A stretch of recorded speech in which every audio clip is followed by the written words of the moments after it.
प्यारे दोस्तों, अस्सलाम वालेकुम। आप देख रहे हैं इरफानी वर्ल्ड यूट्यूब चैनल और मैं हूं मोहम्मद इरफान झारखंड। दोस्तों, इस समय एक वीडियो काफी तेजी के साथ वायरल हो रहा है। वो वीडियो है मुंबई के बांद्रा के एक मस्जिद में एक औरत आती है और गुस्ल खाने हौज में वो उतर जाती है। और उतरने के बाद वो क्या करती है दोस्तों, चलिए पहले वीडियो देखते हैं, उसके बाद इस वीडियो के ऊपर पूरी बात करेंगे। चलिए वीडियो देखते हैं।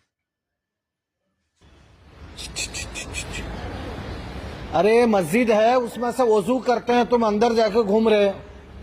ए, अरे तो ये हौज है, इसमें सब लोग वजू करते हैं ना।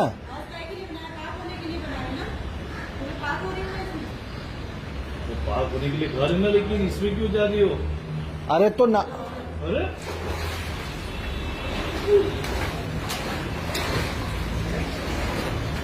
मसला है। अरे मस्जिद है, थोड़ा एहतराम करो। मस्जिद का ही तो एहतराम कर रही हूँ, ये मेरे लिए बनाया गया है। बहुत सालों से ढूंढ रही थी मैं।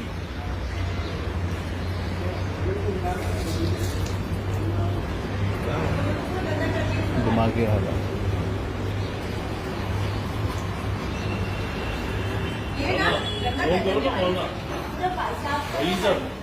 फोन किए? फोन लगाया, मैं बहलूल भाई को भी लगाया, जमीर भाई को भी लगाया, शायद मोबाइल। धंधा कर रहे हो मुझे और मुझे बोलते हो करती हो।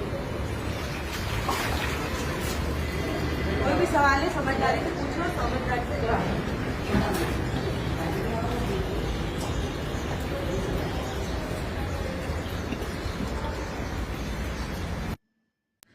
प्यारे दोस्तों, उम्मीद करते हैं आपने इस वीडियो को देख लिया होगा।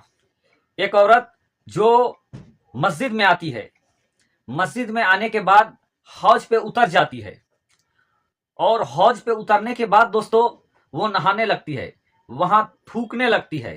थूकने के बाद सबके सामने वो नहाने लगती है। प्यारे दोस्तों, पहली दफा देखने के बाद ऐसा महसूस होता है कि शायद ये लड़की दिमागी कमजोर है। लेकिन जब आप पूरा वीडियो देखेंगे, यहां जो वीडियो मैंने जितना दिखाया है आपको, ये मुकम्मल वीडियो नहीं है, इससे आगे का भी वीडियो है जो मैं आगे बताऊंगा। तो जितना वीडियो आपने देखा दोस्तों, पहली मर्तबा कुछ सेकंड देखने के बाद यही लगता है कि शायद ये लड़की दिमागी संतुलन खोई हुई है, दिमाग से कुछ पैदल है, कमजोर है। लेकिन दोस्तों, थोड़ी ही देर आगे अगर आप देखेंगे तो आपको ऐसा लगेगा कि ये लड़की दिमाग से कमजोर नहीं है, बल्कि जिस तरीके से फर्राटेदार ये बातें कर रही है, जिस तरीके से ये लोगों को कह रही है कि क्या मस्जिद में हम आ नहीं सकते हैं, क्या मस्जिद में हम इबादत नहीं कर सकते हैं। और मैं तो इसको बहुत दिनों से ढूंढ रही थी, ये तो हम ही लोगों के लिए बना हुआ है। और सबके सामने हौज में नहाने लगती है, बल्कि वजू करने वाली पानी में ये थूक भी देती है। इससे यही जाहिर होता है दोस्तों कि ये लड़की सिर्फ इबादत के गर्ज से यहां नहीं आई थी, बल्कि जो आजकल चला है कि इस्लाम को टारगेट करो और सस्ती शोहरत हासिल कर लो, ये भी एक सस्ती शोहरत की भूखी हुई औरत थी जिस औरत ने ये काम किया है। प्यारे दोस्तों, मैं आपको ये बता देना चाहता हूं कि इस औरत का अगला वीडियो जब देखेंगे तो ये औरत अपने नहाने के बाद जो उनका कपड़ा जो गीला हो चुका था वो दुपट्टे के एक जगह पर सुखाती है और उसके बाद वो नमाज अदा करने लगती है।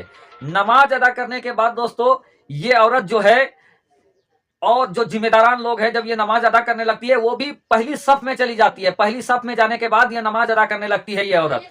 वहां नमाज अदा करने के बाद दौरान ही कुछ ख्वातीन वहां पे आ जाते हैं, ख्वातीन जो हैं, कुछ औरतें वहां पर आ जाती हैं, क्योंकि जो मस्जिद के जो जिम्मेदारान थे, मस्जिद में जो उस समय वक्त बांद्रा मस्जिद में जो मौजूद थे, उन लोगों ने जब इनको निकलने को कहा तो ये तो निकली नहीं बल्कि बहस करने लगी। तो उन लोगों ने मुनासिब समझा और कुछ औरतों को बुला लिया। पर के कुछ औरत भी आ गए हैं, लेकिन ये नमाज में चली गई, पहली सफ में नमाज चली गई। जब उसने नमाज खत्म किया तो लोगों ने पूछा कि यहाँ आप कहाँ नमाज पढ़ रहे हैं, तो ये लोग उनसे बहस, ये लड़की उससे बहस करने लगी कि हम यहाँ नमाज क्यों नहीं अदा कर सकते हैं, जब हम मॉल में जा सकते हैं, सिनेमा हॉल में जा सकते हैं, तो अल्लाह के घर में क्यों नहीं आ सकते हैं।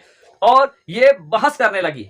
ये जिस अंदाज में बहस कर रही थी उसको देखकर यही लग रहा था कि इसका मकसद सिर्फ इबादत करना नहीं, बल्कि ये इतनी शोहरत हासिल करना था कि मस्जिद में इस तरीके का हंगामा बर्पा करेंगे तो हम रातों रात वायरल हो जाएंगे। और कुछ उसका जो मंसूबा था कुछ कुछ काम भी आ रहा है। बहुत सारे जगहों पे आज इस लड़की का, इस औरत का वीडियो चल रहा है, लोग दिखा रहे हैं। आप इसको देख सकते हैं कि सबके सामने हौज में उतर कर तैरने लगती है, नहाने लगती है और कहती है कि मस्जिद में हम आ नहीं सकते हैं। गौर करने का मकाम है, जब प्यारे आका मोहम्मद रसूलुल्लाह सल्लल्लाहु तआला अलैहि वसल्लम बनफ्सो नफीस जब इस दुनिया में मौजूद थे, ऐसे थे जब हमारी जो आंखें हैं, हमारी और आपकी जो आंखें हैं, जब सरकार को हम देख सकते थे, उस वक्त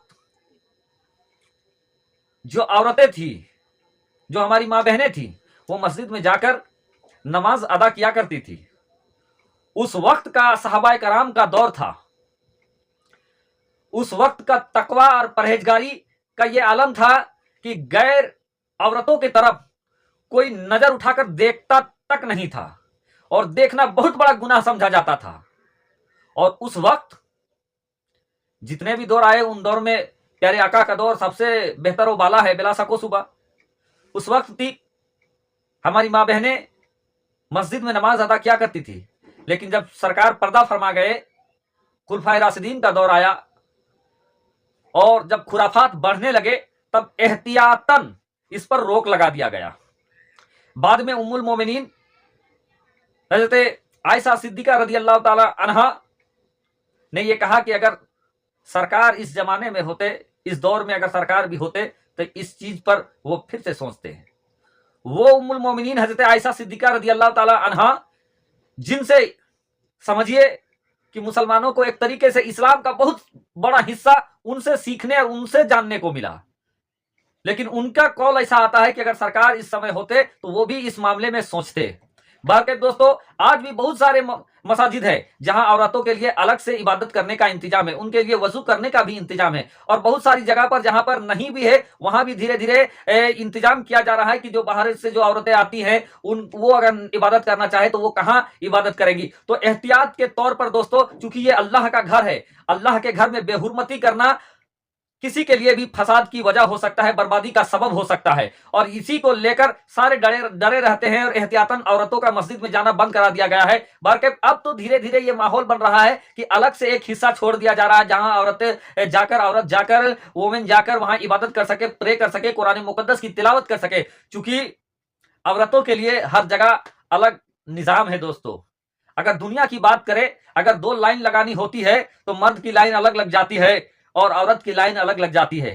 फिर भी वो अल्लाह का घर है, उनका मर्तबा बुलंद बाला है। और औरत जो है वो पर्दे की चीज है दोस्तों, उसको इस तरीके से सबके सामने वो आ नहीं सकती है। बहरकैफ अब मामला ये है कि औरतों के लिए भी मस्जिद में बहुत सारे जगह पे अब अलग से जगह छोड़ दिया जा रहा है जहां आप इबादत कर सकते हैं। दोस्तों, आपने यहाँ आपको मैं एक मिसाल बताता हूं। अगर आप वारिस पाक के दरबार में गए होंगे, वारिस पिया के दरबार में देवा शरीफ गए होंगे, तो आप देखेंगे पहले वारिस पिया का दरबार है, सीधे जाएंगे तो वारिस पिया का दरबार है। वारिस पिया के दरबार से सटा हुआ एक अहाता बना हुआ है जहां पर औरतों के इबादत करने के लिए उस जगह को खुसूसी तौर पर छोड़ा गया है। उसके बाद मस्जिद है जहां पर मर्द इबादत करते हैं। तो इस चीज को देखते हुए दोस्तों यही समझ में आता है कि ये जो औरत थी, इनका मंसूबा, इनका मतलब सिर्फ इबादत नहीं बल्कि कुछ और ही था।